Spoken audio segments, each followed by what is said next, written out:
Hello, guys, and welcome back to the FPL Duo. We're back for the team selection stream as always on a Thursday. And yeah, game week 9 is upon us. We've had the international break.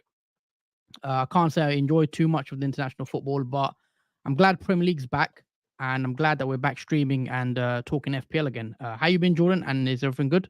Yeah, everything's been good. Yeah, literally, game week 9 is just around the corner now. We're only 2 days away from obviously the return of fantasy and return of the Premier League football. So yeah, it's exciting build up and a lot to talk about in both our team selections in this video. Yeah, without further ado, let's get into it and let's talk about game week 8. Now, game week 8 actually feels like ages ago now because it was a couple of weeks ago. So let's quickly recap how it went because that's what we do. And yeah, as you guys know, I was on a game week 8 wild card. I did hit that wild card button. So again, this is what my wild card team scored me. So in goal, I did have Areola, who did get the 1 point in the draw against Newcastle. Back three, there's not really much to discuss. Burn got 1 point. Cash got 2 points. They both conceded. However, Pedro Porro did keep a clean sheet in that win for Spurs against Luton, which was nice to see. Moving into the midfield, the main one, as you guys can see, I did go captain Salah, and it paid off big time. Salah coming off with 2 goals and 3 bonus points for 15 points. Obviously, I captained him, so he ends up getting me the 30 points. And yeah, it was nice to go against Haaland and Son, who both blanked. So that Massive one green did pay arrow. off for me. Yeah, that was pretty much why I got the green arrow, I believe, in the end. So yeah, it was nice that Salah gets me that return. Neto, on the other hand, carries on his form in game week 8. He did pick up an assist, I believe, in that 1-1 draw. Diaby blanks. Madison did get an assist against Luton, and Son unfortunately also blanked in that game. And then up front, I had Watkins, who got me 5 points for the assist, and then Haaland also blanked, I believe, against Arsenal, wasn't it? So on the bench, I didn't have much either. Strakoshka, who played, got 3 points. Archer, 2 points. And Gabriel, maybe as a surprise, Arsenal kept a clean sheet against Man City, and Gabriel came away with 8-pointer, which I missed out on, as I believe he also picked up 2 bonus points. So 8 points on the bench. And all in all, that is how my game week 8 went. So 63 points all out. It was a big green arrow, I believe, up to about 3.4 million. Can't remember what my rank is. I think it was around 5 million, if I remember correctly. It wasn't great, but yeah, game week 8 definitely went well for me. Salah captaincy paid off massively, and going into game week 9, I am quite optimistic I can carry on this streak and then get another green arrow. But yeah, that's how my team went. Jordan, let's move on to your team. To, of course, recap for us how your game week 8 went. So yeah, here's my recap of how game week 8 went for my team. So in goal we have Leno. He got a blank of 2 points, obviously conceding to Sheffield United, but Fulham did win 3-1 in that game. Moving on the defence, so there's 2 returns here. So we've got one from Doggy, the clean sheet for the Tottenham win against Luton. Next we've got Luca Dean. He does get a blank in that draw against Wolves, so no clean sheet for Luca Dean. And finally, we've got Trippier, who doesn't get a clean sheet, but gets an attacking return, which was an assist, and a bonus 2 in that 2-2 draw against West Ham. So, yes, a nice attacking return from Trippier. In the midfield, we got a return from Maddison, who got the assist and clean sheet, and ended up with 6 points in that 1-0 win over Luton. And we've got Son, who did blank, but he did get 1 point for the clean sheet, so he did get a total of 3 points. We've got Bowen, who also had a blank. No clean sheet point for him, as it ended up in the draw in that game against Newcastle. So only the 2 points for Bowen. The same thing for Mbeumo. He's on 2 points with another blank in that very surprising 2-1 loss to Man United. But yeah, Mbeumo has yet to get a return. Moving up front, we've got Darwin, who does get an assist for obviously Salah's goal. So he gets a total of 5 points in that 2-2 draw against Brighton. And we've got Ollie Watkins, who also gets an assist in that 1-1 draw against Wolves. And he ends up with 5 points too. And finally, we got Haaland, who was my captain, but unfortunately did blank in that very shocking 1-0 loss against Arsenal. So yeah, the captain pick didn't pay off for me, obviously in Game Week 8. And just quickly on the bench, got Areola, who did blank, obviously against Newcastle. Andreas did get an attack and return. He got an assist in that 3-1 win over Sheffield United. Branthwaite got his first clean sheet, and Everton got their first clean sheet against Bournemouth in that 3-0 win. So annoying, there's 6 points on my bench, but I wasn't going to play Branthwaite at all. And we've got Taylor, who obviously conceded 4 goals. So he got -2 points. So 0 points he ended up with for Charlie Taylor. And that sums up my game week to 43 points. So not a great game week for me. And a big red arrow for me as well. As I was originally, I think I was around about, I can't remember what my previous rank was, but it is a massive red arrow to 211. I think you're around 100k. Yeah, it's been so long. I can't. Yeah. Yeah, it must have been around 100k. But yeah, massive red arrow for me in Game Week 8. But hopefully, Game Week 9 obviously is a bounce back for me. Yeah, so that's Game Week 8 out the way. Obviously, we were both on the wild card, which was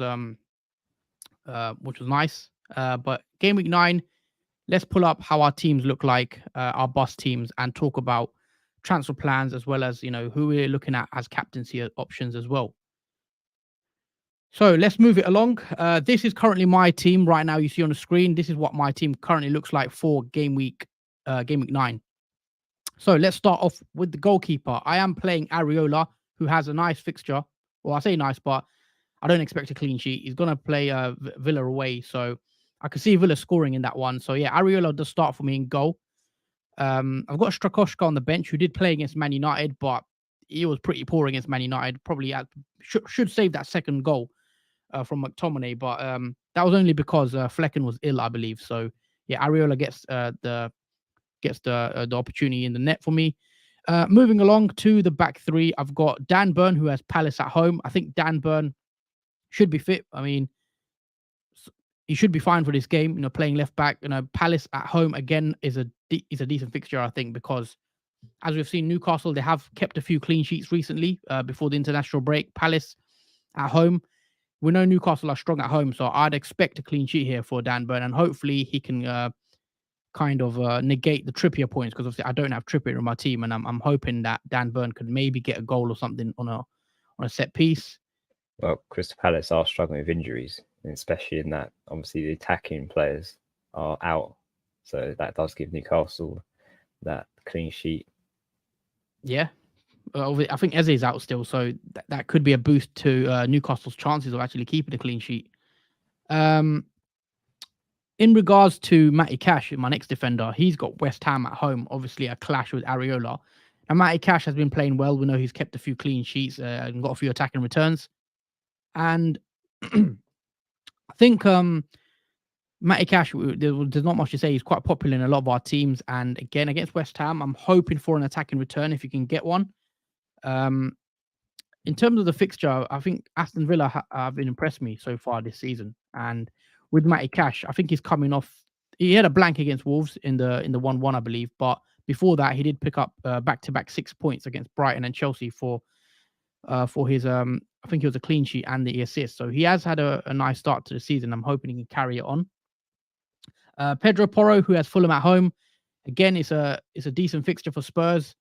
I did go Pedro Porro over you doggy, mainly because I wanted to go different. And Pedro Porro's ownership is now just above 11%. So new owners have picked him up. However, I'm hoping he can get me some attacking returns in the next 2 or 3 fixtures. They look quite nice, and should have really had a goal against Luton, but wasn't to be. But I'm hoping he can get on an attacking return against Fulham. That would be lovely.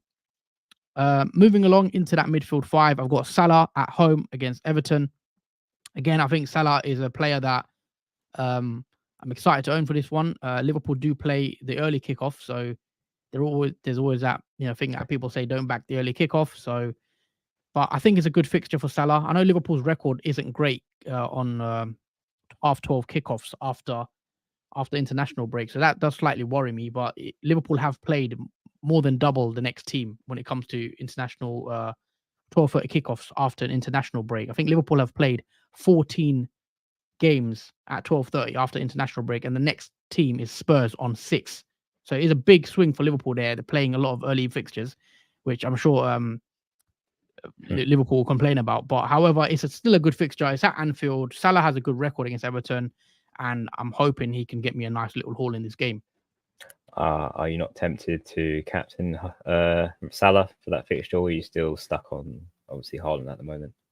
Yeah, I think we can come on to captaincy later, and I'm gonna deep dive into. I want to see what your thoughts are as well. But at the moment, as you can see, I've got it on Haaland, but I'll go into depth as to why it's on Haaland in a sec. I've got Neto in there as well, as you guys can see. Neto, the cheap midfielder, he's been transferred in by quite a few managers now as well. I think Neto's ownership is sitting at 9.1%, so it's still fairly low. We know Neto's had 6 assists already so far this season. He's looking like a little gem so far. And Bournemouth away again, good fixture, and I'm hoping that he can get on the score sheet, and I'm hoping that he can carry on that form that he showed so far this season. Next up, we got Diaby, who again is a player that I'm quite excited to own for the fixture run coming up. Diaby has West Ham at home. Again, it's not the easiest fixture, I don't think. However, Diaby's next 4 or 5 fixtures look really nice. So it's West Ham at home, then it's Luton at home, then it's Forest away, and then Fulham at home. So some nice fixtures coming up for Aston Villa, and I want to take a punt on Moussa Diaby for this one. His ownership's still pretty low, 12.8%, and I'm hoping going forward he can collect me some points, because I will be needing some returns from him, because he hasn't really. I'm just trying to see when he last got an attacking return. To be fair, he did get Brighton. Yeah, 2 assists against Brighton, but however, he's only scored. He hasn't scored since game week 3, which was against Burnley. He did score 2 in his first 3 matches, so I'm hoping he can get back on the score sheets very soon. I definitely think in the next 3 or 4 weeks, he will be a good buy for those that have him. To complete the midfield, I do have the Spurs double up in attack. I've gone Maddison and Son, as you guys know, on the wild card. They've both got Fulham at home. Again, it's a nice fixture. You'd expect Spurs to carry on their form. They are, I believe, top of the table. And we've said about Spurs' fixture run: Fulham, Palace, Chelsea, Wolves in the next 4. You wanna keep Maddison and Son. I think they're going to be, obviously they are very highly owned, quite template at this point, but it is a nice fixture for them, and I'm happy to own triple Spurs going into this fixture. Yeah, because they're still unbeaten. Spurs, they still have to lose a game so far this season. So yeah, it's a good record, I think, for the Spurs assets, especially when they haven't lost a game yet. Oh yeah, correct. I mean, the Spurs and Arsenal are the only 2 unbeaten teams currently, I believe, in the Premier League. So we'll see if Spurs can keep that up and avoid defeat. And finally, up top to complete the team, I've got Watkins, who has West Ham at home. He's just had an assist in his last fixture against Wolves. And again, similar to Matty Cash and Diaby, Watkins has a nice set of fixtures coming up: West Ham, Luton, Forest, and Fulham. His ownership is pretty high, 31%. However, he has got 4 goals and 7 assists for the season. So very, very nice, steady returns from Watkins if you've held him since game week 1. And again, I'm happy to own him. I think West Ham's a decent fixture for him, and hopefully he can get on the score sheet for me. And finally, obviously, Haaland, he's got Brighton at home. Arsenal. Man City did lose to Arsenal, I should say, 1-0 last game week. And that is very a shocking stat, really. I think that's the first back-to-back loss in the Premier League for Man City since 2015, if I'm not mistaken. So 2 game weeks in a row, Man City have lost. And obviously, they're going to be angry for that game against Brighton. And I'd expect Man City to bounce back and Haaland to be on his form again. And I think with Man City coming off the back-to-back, I would be very wary backing against Haaland. So I know Haaland hasn't been, last season Haaland, but he's still the top scorer, I think, in the league. So I wouldn't be too worried about this little dip in Haaland's form. But yeah, on the bench, I've got Strakoschka, I've got Archer, I've got Gabriel, and I've got Taylor. So there's not much really I can play. And just to talk about captaincy very quickly, I have the captain's armband on Haaland. I've gone vice captain. I've gone Son. To be honest, I have contemplated going different, because, as you know, Salah, I did captain him last week. I did back against Haaland and it paid off. However, this week, I'm not sure I'm willing to go there again. I do think Salah's fixture is really good, but that 12:30 early kickoff does slightly worry me. Back in that early kickoff, and I don't think Haaland's gonna blank against Brighton. Brighton did have an impressive result against Liverpool in the 2-2 draw. However, one thing I will say about Brighton, they do concede a lot of goals. So I don't see why Man City can't put 2 or 3 past them, especially Man City being at home. I can see them, with Brighton, you don't really know what you're going to get. One day they're going to turn up and get a 2-2 draw against Liverpool, and the next week they can get smashed 6-1 by Villa. So they are a bit up and down as well in terms of how much they concede. Yeah, and there's that massive injury from Estupinian, who's a massive key player in that defence for Brighton. And without him as well, that just makes the defence for Brighton even more vulnerable, even when Estupinian was there. As we said, Brighton have conceded and not kept a clean sheet so far this season. So they are a bit vulnerable at the back, especially without him now. And also from other players like Mitoma, who did play international football, so maybe potentially there is a few players from Brighton that are rested going forward into that game, but obviously Zerbi does like rotating players, as we've seen before. Yeah, obviously that's an important stat, that no clean sheet for Brighton, and I don't see it coming against Man City. They do play pretty open and expansive, and they could play a bit of a high line, and Haaland running in behind, I do worry that he could get a couple of goals. So at the moment, it's on Haaland, but you never know. I could change it. Son, who also has a nice fixture against Fulham, but I don't think I'll go there. Salah's the one, but I'm pretty sure it'll be 90% on Haaland. But that's the team, guys. That's what I look like for game week 9. And in terms of transfers, let's quickly move on to that. Not really much to discuss here. I have one free transfer, obviously, because I wildcarded last week. However, my plan is to actually roll. I think it's a no-brainer for me. I don't feel like I need to make a move into my team. So what I'm going to do now, I'll have 2 free transfers for game week 10 when a lot of managers are looking to wildcard in game week 10. So having 2 free transfers, going into that allows me to, tinker next week and kind of catch up if there's anything that game week 10 wildcarders have that I don't. So that's the plan. I am going to roll, and that will give me 2 free transfers game week 10. But yeah, let's move on to your team, Jordan. Talk us through how you're lining up and also your plans, transfers, captaincy as well. So yeah, guys, here we go. This is my team for game week 9 for the team selection. So same goalkeeper. I've got Areola as well in my team. And yeah, he does clash with, obviously, because he does play against Aston Villa. But it was between, obviously, Leno, who's got Tottenham away, who also clashes with the triple Spurs assets I have. But I think I'd rather play Areola and obviously hope that he can get some save points, because I don't see a clean sheet really in that game. I'm kind of hoping there isn't one, just because I want goals, as I do have attacking, obviously, players in that team opposing Areola. So yeah, I'm just hoping that Areola can get some saves and maybe get some points, obviously, from making them. But moving on the back 3, we've got a Doggy who has Fulham at home. And yeah, I think that's a strong fixture for Spurs on their unbeaten record so far this season that we mentioned. And yeah, from Doggy, we've seen he's got an attacking threat so far. He has had 2 assists this season.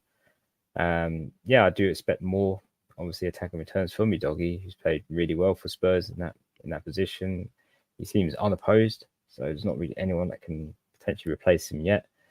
So yeah, I think he's really good for and set for that Fulham, obviously, at home fixture. And yeah, I think I'm hoping for a clean sheet as well for Doggy. He is 21% owned, so his ownership has risen a little bit, but I think he's still a decent asset to go for if you haven't got him already in your team. Moving on to the next defender, that is Luca Dean, who has West Ham at home. Now, you're probably wondering why I haven't got him with cash. And I think it's a similar reason to Huss, where he went for Pedro Porro. I've gone for Luca Dean just to be different. I didn't really want to go for the same sort of template player like Cash for Aston Villa defender. And similarly, their stats do mirror each other, because Luca Dean has 3 attacker returns. He's got 3 assists so far this season. And his ownership is much lower than Matty Cash's. So that's where my idea of going for Luca Dean is going to, because he is 6% owned. So if he gets any attack return over Matty Cash, then that's a nice rank increase for those who obviously don't own Luca Dean. So I am hoping that Luca Dean can get more than a clean sheet in the games that I have him for, because he has a lot of games to do it in, because Aston Villa have nice fixtures all the way up till game week 15, where they obviously play Man City, and that's where their fixtures do swing. So until then, hopefully Luca Dean can reward me with not just clean sheet points, but also maybe some bonus and attacking points as well. Moving on to last defender, and that is Trippier, who I'm very glad to have in my team. Obviously, I brought him in on the wild card, and the reason being is he did affect my rank, because I was 16k overall before I had Trippier, and that literally dropped. Obviously, it started off at 100k, and now it's dropped to 200, just below 200k. And I think now with Trippier in my team, I do feel more comfortable having him, because his ownership has gone up very high. It's 47.2% now, so almost half of FPL managers have Trippier now in their team, or have a Newcastle defender. So I'm quite glad I have Kieran Trippier, as he does deliver many attacking returns. Literally, he has 5 assists so far this season, so he's really getting those attacking returns behind him. And with the nice fixtures upcoming, like for Crystal Palace at home in game week 9, then Wolves in obviously game week 10, he does have Arsenal in 11, but then the fixtures do become more easier after that. So yeah, I'm happily to own Trippier, even though he is template. I think he's just a safety net, I think, for my team, just so that if there is obviously a rank issue, he's not one of the problems that will obviously upset the rank for my team. But moving on the midfield, we've got the 2 Spurs players, Maddison and Son, who both have Fulham at home, and that completes the triple up on Spurs as well. And yeah, I'm happily to own both, even though their ownerships have really gone skyrocketing. Obviously, Maddison's at 38.5%, so he's pretty much always template in teams. And obviously, Son as well, he's 34% owned. So yeah, they're both relatively owned. Most of us do have in our teams, but I'm happily to own both, because they have really nice fixtures in the long-term run. With Fulham at home, that's a strong home fixture for Spurs, who play really well. And yeah, I'm hoping for some goals, obviously, in that game from Son, who does come off of obviously a blank from his last fixture against Luton, surprisingly. So yeah, hoping that there is goals coming from Maddison and Son, and also assists. But moving on to the next midfield, and that is Bowen, who I did bring in also on the wild card. So he has Aston Villa away, who pretty much is a clash. Obviously Luca Dean, but again, I am hoping for the attacking player to get something like Bowen.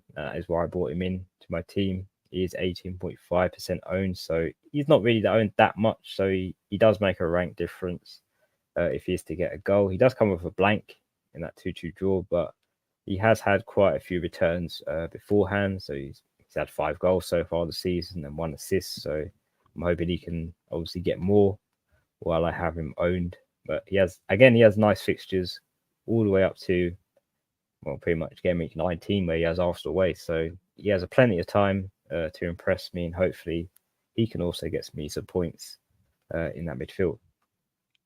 And finally, and this is probably going to shock a lot of people on this player, but yeah, I'm still hanging on to Mbeumo, who does have a nice fixture, and that is the reasoning for why I've kept a hold on Mbeumo, because he does have Burnley at home. And as we've seen, Burnley, as a newly promoted team, have struggled to get wins and obviously get those 3 points. So Brentford, on the other hand, have struggled in the last 4 games. Well, they haven't had a win. They've only had 1 win so far this season, and that was against Fulham in game week 2. Other than that, they've either drew or lost a game. But I feel like I have a good feeling that this Burnley at home fixture could be the bounce back fixture for Brentford, where they get their second win, but also that Mbeumo could potentially get an attacking return. And fingers crossed, he does score in that fixture. And hopefully, well, this is hoping, because his position change has affected not just Brentford, but also himself, where he has blanked literally. His last return was in game week 4 in that 2-2 draw against Bournemouth, where he got the 8-pointer. Since then, he's had 2 points, 1 point, 2 points, and obviously 2 points against Man United. So hopefully he can get some more points in that Burnley at home fixture. And if not, then potentially he may be disappearing from my team. So this is last chance saloon, I think, for Mbeumo owners, because he is still 21% owned. So there's not just only me that's kept faith in Mbeumo. There is a couple other people. So hopefully we don't regret holding on to Mbeumo for that fixture. And now we move on to the front three. So we've got Darwin, who has Everton at home. I just want to chat to you about Darwin quickly, actually, before we quick question on him. So obviously Darwin Núñez actually played, I think two days ago against Brazil, and Darwin Núñez, I believe, played 90 minutes. He got a goal and an assist in that game. So got a nice header, and then he dragged the ball back for one of the other Uruguayan players. However, the news has actually come out that Darwin Núñez picked up a bit of a cramp issue in that international friendly, and he could be on the bench potentially for that game against Everton. Will that slightly alter your plans and your transfer plans if you hear Darwin is out, which looks like could be the case potentially? I don't think it affects my transfer plans if he is a doubt for that game. It's for the sole purpose of why I've got a decent bench in terms of like playing players on the bench that could potentially replace players that don't Tough play fixtures in the game. though, Andreas and Branthwaite, obviously Tottenham and Liverpool. Yeah, they are clashes against both opposition teams, because Liverpool play obviously Everton, that clashes with Branthwaite, and Andreas plays obviously Tottenham as well, because I have Maddison, Son, and Doggy.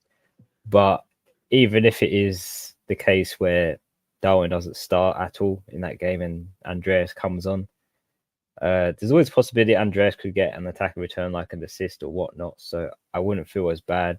But again, that would be wishful thinking if Andreas can get an attack and return if Darwin doesn't come on. But I'm hoping Darwin does make an appearance in that game, in the Everton one, because it is one of those fixtures where we have seen Darwin come off the bench and obviously make an impact and difference on the pitch by either scoring or providing an assist from a goal. So that's probably what I'm hoping for if he is not to start in the Everton home fixture, which is a real shame, especially when he scored a goal and an assist in the international break. Okay, nice. But yeah, moving on to the next forward, that is Ollie Watkins, who has West Ham at home. So obviously that clashes with Bowen, and obviously Areola too. But yeah, Watkins, he did score in the international break as well. He did score a goal against Italy, so it was nice for him to obviously get a goal in the international break. So that'll be a nice booster for him in this fixture going forward. He is 31% owned. Again, he is relatively highly owned, which is expected, especially after getting that hat trick in Gameweek 7 against Brighton, where he got that massive 23-pointer, where he also got 2 assists in that game as well. So yeah, it was all expected for Ollie Watkins' ownership to rise. But again, his fixtures are really good long term. So yeah, I'm gladly excited to hold on to Ollie Watkins, because I can see lots of goals coming from him. And Aston Villa have played really well so far this season. And yeah, I'm hoping Ollie Watkins can get more points while I have him owned. And finally, we've got Haaland, who has Brighton at home, and he is captain. He is currently my captain pick for this game week. So yeah, Brighton at home. As we spoke about, Brighton haven't kept a clean sheet so far this season, and they have conceded goals every game. So this is a nice fixture, I think, for Man City to bounce back in, especially when they've lost to Arsenal in that 1-0 loss. And yeah, I think they're going to come guns blazing back, getting those nice 3-pointers early on, killing the game off as early as they can, and obviously getting back on track, because they do want to keep obviously up to on top of the Premier League table. So yeah, Haaland's ownership hasn't really dropped that much, because I know a lot of people got rid of him prior to obviously the game week, and he's currently on 88%, so a slight 4% drop, I'd say.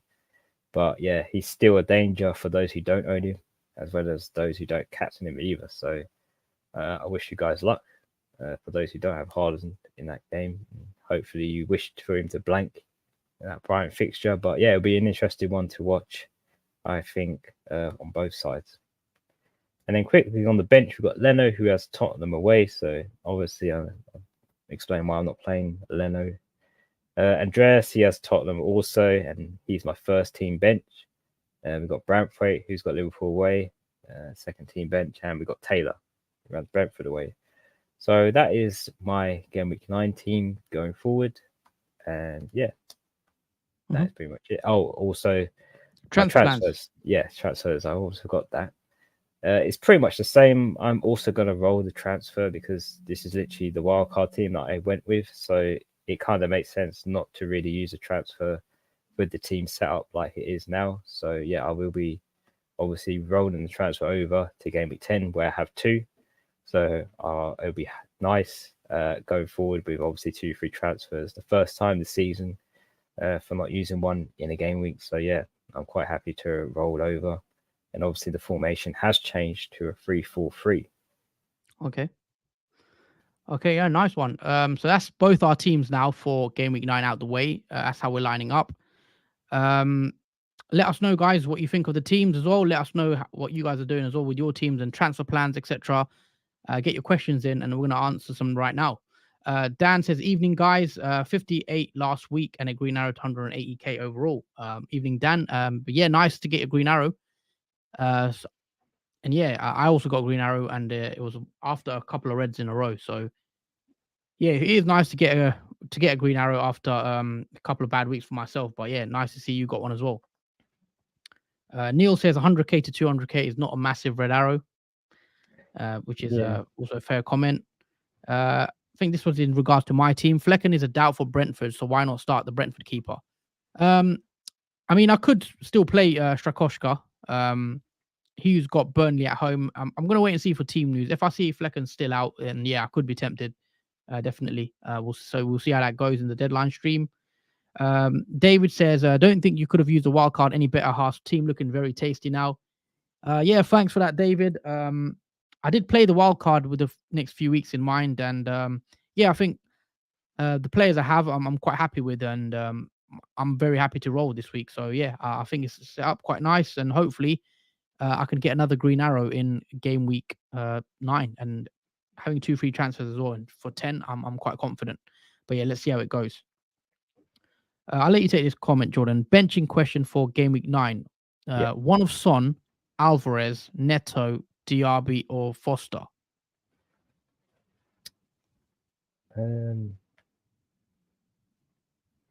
So I don't quite understand the question. So let me break this down. So one of Son, who's a doubt. I think Son will be fine. I've not heard that he's going to miss any games, but I think Son should be fine. Alvarez, will he start? Obviously, coming back from South America is always a tricky one. But again, I'd expect Alvarez to start.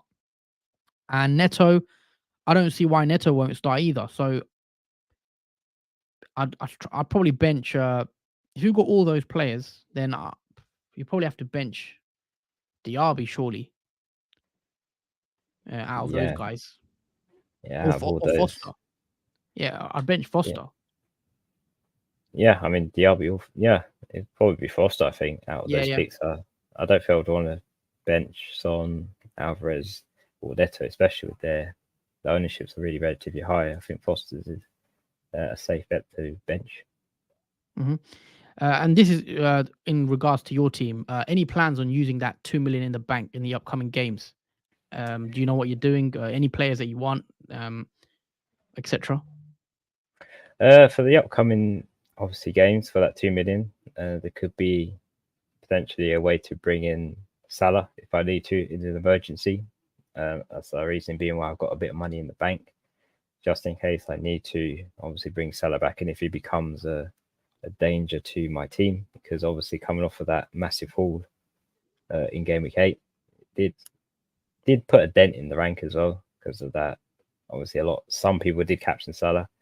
Did affect the rank in the obviously where I am. So yeah, that could be a future plan to use that extra 2 million to bring Salah in if need be. Okay, so those are the questions out of the way. But yeah, I think we're going to wrap it up here. It's been a quick stream for the team selection video. We are back again on Saturday for the deadline stream as always. I'm just seeing what time is the deadline. this weekend, and it is at 11 a.m. deadline UK time, so we'll be back for 10 a.m. On Saturday. So make sure you guys do tune in for that one. It should be a good one. Also, if you haven't already, hit that like button, guys. Make sure you are subscribed to our channel as well. It helps always, you just help support the channel a lot, and every like helps, and all your comments, etc. Really helps out. So we appreciate all the support. So yeah, hit that like button, subscribe to the channel if you're new. Get us to 1,000 subscribers as well if you can. We are very close now, and it would be nice if we can hit it before the end of the year. But yeah, that's it from us. I want to say a big thank you to everyone who has watched and commented on the stream. But yeah, we're back on Saturday. Anything else you'd like to add, Jordan, before we do wrap it up? Just thank you guys for watching. As always, it's always appreciated. Obviously, stay tuned for the deadline stream on Saturday. It should be very interesting. Obviously, even though we're not making any transfers, it will be a good watch going forward, especially with the return of the fantasy and obviously Premier League football. So until then, take care. Enjoy the rest of your week. Just before we go, there is this question I want to answer because we got it yesterday as well before we ended the stream, and I thought I'd take this one. Chanel said, thoughts on Tsimikas, obviously the Liverpool left back. Now, for those that aren't aware, Robertson has actually gone and injured himself. I think he's got a dislocated shoulder or something like that for Scotland, and it looks like Robertson's going to be out for us for a prolonged period of time, maybe till like November, December. So big injury for Robertson, and Tsimikas is only 4.4 million, and he could start as a starting left back for Liverpool in the next coming fixture. So he could be a nice little differential if you do need to go different. Only 0.5% owned. Could be worth a punt. The only thing I will say, though, is Joe Gomez potentially could play left back. So I'm not 100% sure if Tsimikas is going to start every game. But it's definitely one to watch. If he starts against Everton, Tsimikas, then definitely becomes an option potentially for those on a Game Week 10 wildcard as a cheap enabler while Robertson is out. But yeah, Neil also says good luck this week, guys. Yeah, good luck to everyone in the chat. Hopefully you guys get the green arrows this weekend, and yeah, see you guys Saturday, and take care.